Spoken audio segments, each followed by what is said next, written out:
Welcome to the Happiness Podcast. I'm Dr. Robert Puff.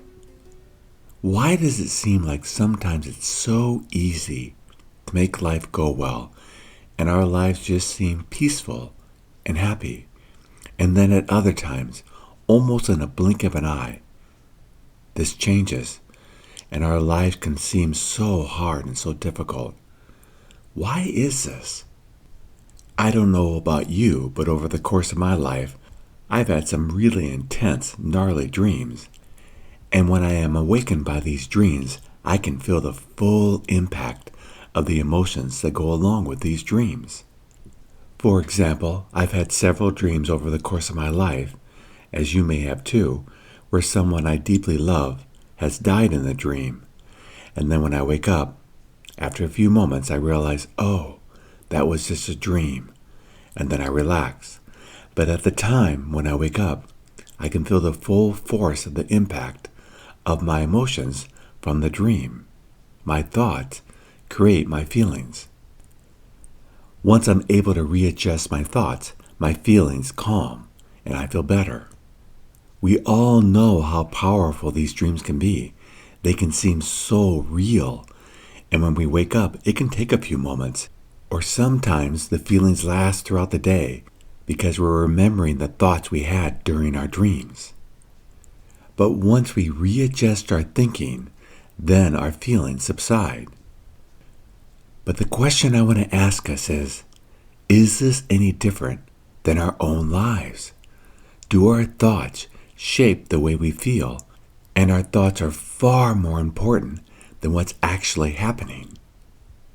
What I want us to think about today is how our happiness depends on the quality of our thoughts. After all, sometimes we can have really good dreams and we wake up from them feeling great, like, wow, we want to hang on to this feeling. But again, it's preceded by our thoughts. And in life, the same is true. We're not happy because we're happy. We're happy because of the way we interpret our lives, and whether we see the events in our lives as good or bad. And if they're bad, we tend to be unhappy, and if they're good, we tend to be happy. But it's very much dependent upon our thoughts and how we interpret what is happening in our lives. Here's where it gets a little tricky, because when reality happens, we think there's a way of interpreting it, and that interpretation is correct, and thus we feel a certain way. It seems rather black and white to us. But if we've lived long enough, I think we can find holes in this argument. In life, there are a lot of bumps. Things don't go the way we want them to. And sometimes we handle them magnificently. We're calm, we're peaceful, we just do what we need to do to fix a problem, then we move on. Other times, this is not very true. We get upset, we get angry, we get irate, we get miserable. We are just having a rough time. And it's because of our thoughts. Because our thoughts are saying, this shouldn't be happening, this is wrong. And we're in that more peaceful state. We think, oh, life is just happening. How do I fix this? Is there anything I can do to make this better? The situation can be exactly the same. It's our thoughts that make us experience it very differently. Let me use a simple example just to illustrate this. We wake up in the morning and we have a headache. Well, the simple approach would be, is there anything I could do to fix this headache? Perhaps I could take some aspirin or Tylenol. Perhaps I could drink some water. Perhaps I can do some stretching and see if I can relax my body a little bit. Perhaps I can take a shower. Or perhaps I'll just let the headache be there, and probably with time it will go away. That's one approach. That's one train of thought. And that's a good one. A second one might be, wow, this is so unfair. I hate getting headaches. Why do I have to get these headaches? This is so irritating. I hate it when I get headaches. I wish they'd go away. Other people don't have headaches. Why do I get headaches? That's a second train of thought, and that's probably going to be a harder day. A third one, a more dark one, might be, I have a headache. Wow, I wonder if something's wrong. I wonder if I have a brain tumor. I wonder if I'm going to die. What will happen if I die? It will be horrible. I don't know. This is really bad. I better make a doctor appointment. But even if they don't find anything, I know I may have brain cancer, and this could be really awful and painful. I could suffer for years with this headache. Oh my God. That's a third example. They're all three true for the person experiencing them, but each person has a very different experience. The truth is, our happiness depends on the quality of our thoughts. And if we're honest, we really all know this. We know that there's people out there that have gone through incredibly difficult times, that are fine, their lives are doing well, and others that are going through, perhaps in our minds, things, events that aren't that big a deal, but yet they seem morbidly depressed and even suicidal.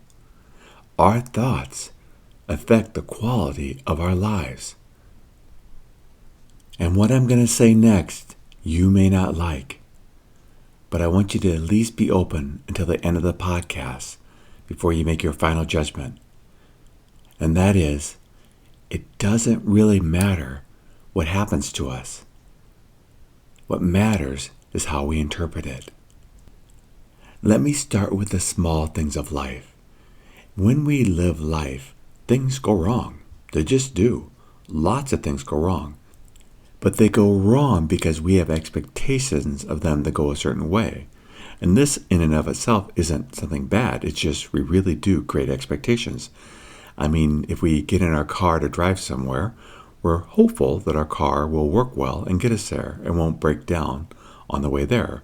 When it does break down, that can be from something that's quite irritating to just something we have to fix. It all depends on how we see it, because life has a lot of bumps along the way. It just doesn't go the way we often or sometimes expect it to. And when it doesn't, it all depends upon how we interpret it. Is it just something that we need to fix, to adjust to? Or is it something that's going to give us or make us have a very bad day? I mean, because of social media, we're all very aware of this.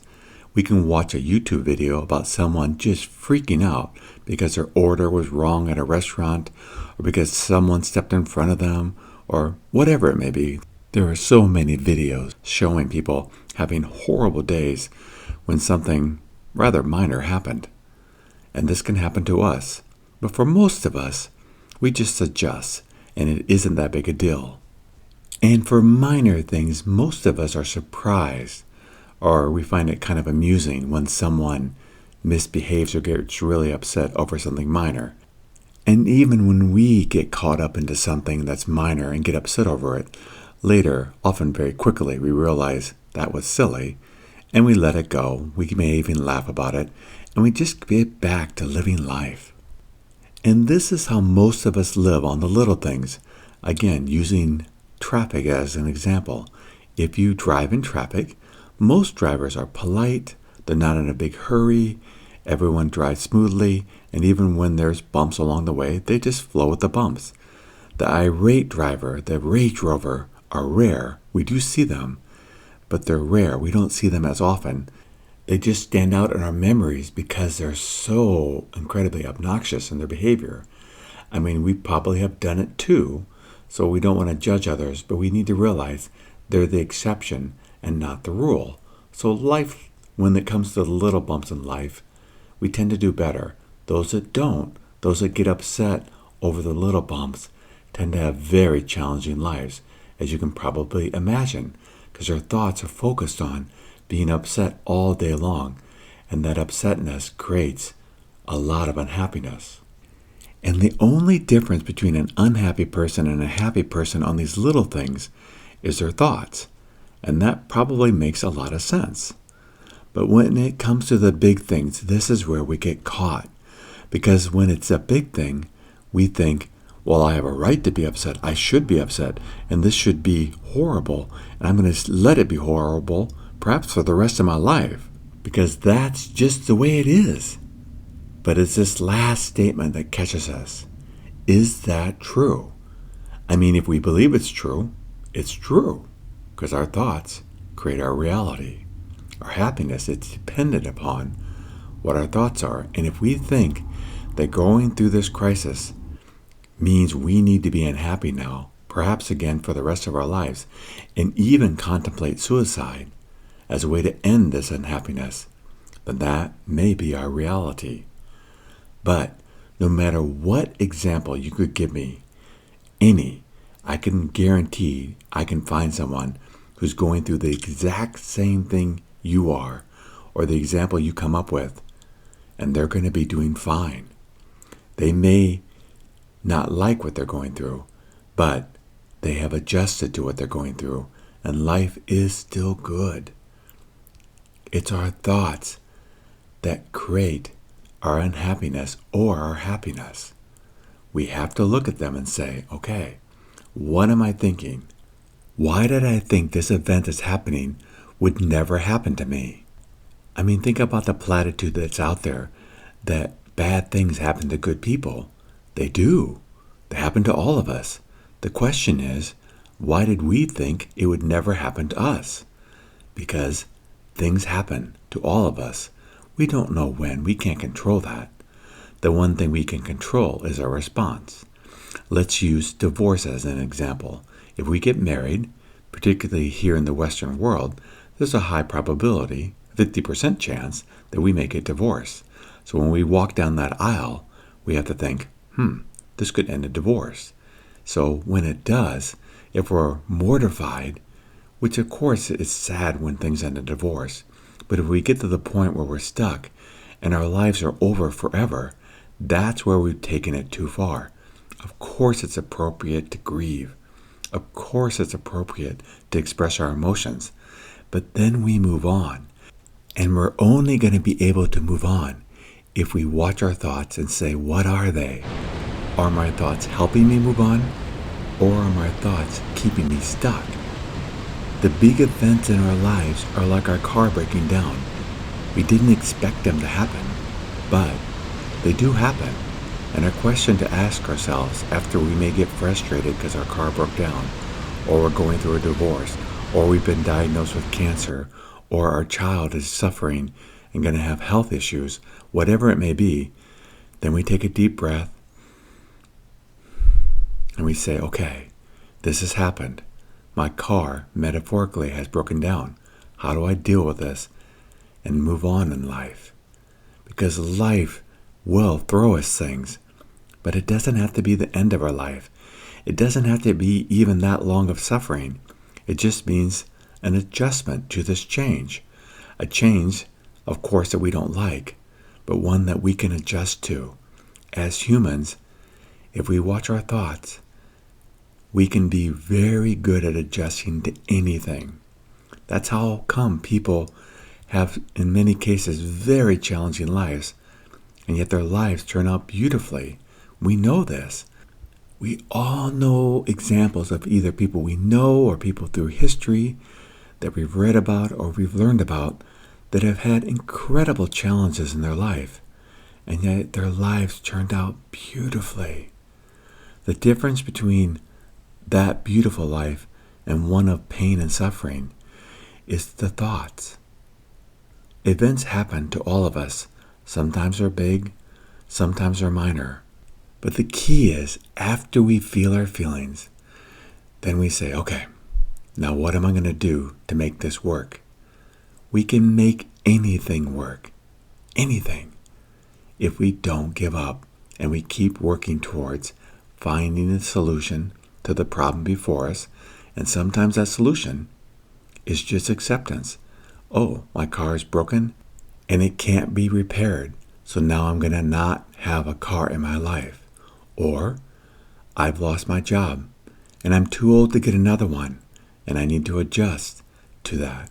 Or, my relationship has ended and I need to move forward now and perhaps seek new relationships. Or, my child, who I deeply love, has moved on into the next journey in the afterlife, and I need to allow myself to grieve that loss and then move on and live my life well for how many days I have left. Life throws us things we just cannot control. Sometimes they're minor, and sometimes they're really big. But the one thing we have control over is our thoughts. And our thoughts will affect our reality. The quality of our happiness is dependent upon our thoughts. And we're pretty good at the little nuances of life that don't go well. What catches are the big things. But we need to stop saying big things can't happen. They can, and they do. And they happen to many people, maybe not very often. But what our job is when they happen, we take a deep breath again and we say, okay, now that I've felt my feelings, how am I going to live the rest of my life well? And it will be dependent upon the thoughts. We need to pay attention to our thoughts. We need to have good thoughts that say, yes, I can make this work. I know there's been people that have been in equal or even more difficult situations than I am in right now, and their lives have been good without the thing that I thought I needed to have. I can do this.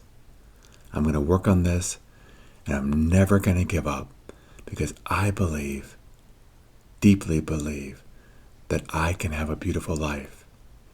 These are the thoughts that we listen for. These are the thoughts that we create. And when we create these thoughts, then we'll find that our lives are good.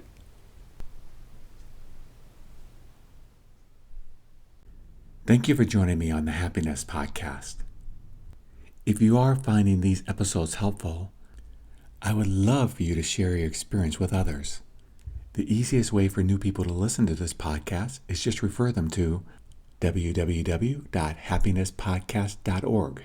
That's happinesspodcast.org. Or if you want to do more and leave a review, on that site you'll find a Yelp link, a Google Plus link, a testimonial link, or perhaps even the site you're listening to this podcast on. Often you can leave reviews there too. The reviews are an awesome way to encourage people to start listening to the Happiness Podcast. And until next time, accept what is, love what is.